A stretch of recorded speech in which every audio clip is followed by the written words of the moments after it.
کاتی دڵخۆشی و سەیران دەستیەک بگرین بە خۆشی و دیلان جەژنە لە چار پارچەی کوردستان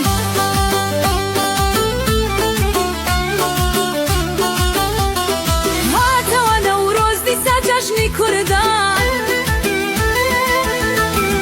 هاتەوە کاتی دڵخۆشی و سەیران دەستیەک بگرین بە خۆشی و دیلان جەژنە لە چار پارچەی کوردستان یەکەوە هەڵکەین ئاگێری نەورۆز بە دڵێکی پڕ لە هیوا و سۆز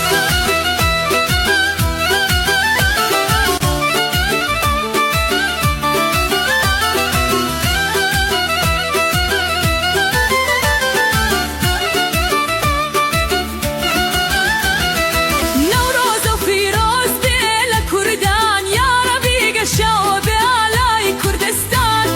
با پێکەوە بگرین شای و دیلان لە ژێلا لە گەشاوەی کوردستان